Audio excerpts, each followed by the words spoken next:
Olá, queridos estudantes do Dominantes Online, professor Sandro Massarani, e vamos nesta aula ver movimentos de contestação à República Velha na década de 1920. Na verdade, a gente começa no finalzinho da década de 10. E aqui temos uma foto da famosa Greve Geral de 1917 em São Paulo. Vamos falar então, nessa primeira parte da aula, sobre o movimento operário na República Velha. É um assunto bem importante. Os operários, lógico, vão ter péssimas condições de trabalho, salários irrisórios, não havia uma legislação trabalhista sólida, eram leis muito incipientes ainda, praticamente não tinha lei trabalhista, o que tornava a questão social, a questão do trabalho, caso de polícia. Né? Essa é uma frase atribuída ao presidente Washington Luiz. Ele fala algo meio, foi pego um pouquinho fora de contexto, mas na verdade era isso. Né? Quem resolvia os problemas entre patrão e empregado era a polícia, não tinha justiça do trabalho ainda. A gente vai ver que isso só vai ser consolidado mesmo com Getúlio Vargas. É interessante que a maioria dos operários eram imigrantes. Boa parte dos operários brasileiros eram imigrantes e vão, então, muitos vinham da Itália e também da Espanha, e vão trazer um pouco do anarquismo. Aí, basicamente, uma ideologia anarco-sindicalista, que através dos sindicatos os trabalhadores conseguiriam ter aí, o poder, melhores condições. Então, o anarcossindicalismo não seria um anarquismo puro e simples, mas sim, através dos sindicatos, conseguir ter melhores condições. Em 1917, pessoal, temos essa primeira grande greve geral do Brasil.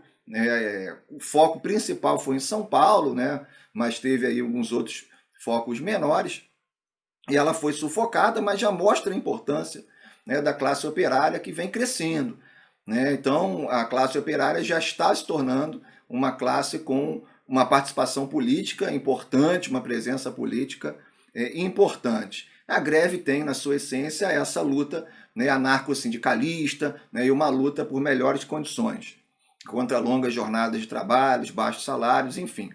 Em 1922, a situação ideológica muda, porque em 1917 é o ano da Revolução Russa. A Rússia torna-se o primeiro país socialista do mundo. Em 1922, a gente tem o surgimento da União Soviética.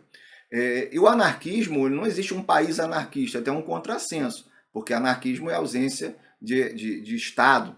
Tá? Mas nós vamos ter um país socialista que vai se tornar influente também na política mundial. Então, o socialismo torna-se mais forte entre os operários do que o anarcossindicalismo. Isso é refletido no Brasil com a fundação do Partido Comunista, do PCB, em 1922. Então, o socialismo vai meio que tomar o lugar do anarcossindicalismo, principalmente até a chegada de Vargas ao poder. Bem, vamos falar um pouco agora do movimento tenentista. Aqui temos uma foto da revolta dos 18 do Forte de Copacabana. O que foi, pessoal, o tenentismo? É um movimento que vai ter início na década de 20, feito por oficiais de baixa patente do Exército, principalmente tenentes, insatisfeitos com a República Velha em si, com a questão das constantes fraudes eleitorais, com o domínio oligárquico. A ideia, não havia um corpo ideológico definido no tenentismo, a ideia era meio que moralizar o país. A gente não tem uma coerência, assim, uma unidade ideológica dentro do tenentismo. Eles vão defender o voto secreto, mas, como comentamos, não tem esse corpo ideológico que vai promover diversas correntes futuras ou caminhos diferentes. O Luiz Carlos Prestes, por exemplo, famoso tenente, vai se tornar socialista. O Eduardo Gomes, outro famoso tenente, vai se tornar um liberal, dentro do contexto político brasileiro futuro. E muitas vezes o tenentismo é associado às aspirações da classe média, no movimento defendido pela classe média. E quais foram as principais revoltas tenentistas? O estopim do movimento é a revolta dos 18 do Forte Copacabana, 1922, contra o presidente Arthur Bernardes, o presidente brasileiro, o mineiro Arthur Bernardes. Havia toda uma briga entre o presidente e o exército. Veiculou uma carta que muitos consideram falsificada, do presidente criticando a honra do exército. Então vai haver um forte embate entre os tenentes e o Arthur Bernardes. Vamos ter a Revolução Paulista em 1924, movimento de São Paulo, temos movimentos no Sul também. Mas o movimento tenentista mais famoso é a Coluna Prestes, sob a liderança do Luiz Carlos Prestes, que vai percorrer milhares de quilômetros no interior do Brasil, visando justamente levar essa ideia de moralização, né, levar esses ideais revolucionários. Os membros da Coluna Prestes acabam exilados depois dessa grande marcha, e o Prestes vai aderir ao socialismo. A gente vai falar do Prestes, que foi uma figura política muito importante, né, na história do Brasil no século XX. A gente volta a falar do Prestes quando a gente falar do governo constitucional de Vargas. Os membros do tenentismo, pessoal, vão continuar influenciando, são muito importantes, né, na política brasileira posteriormente, tá? Inclusive na Revolução de 30, para ajudar a levar Vargas ao poder.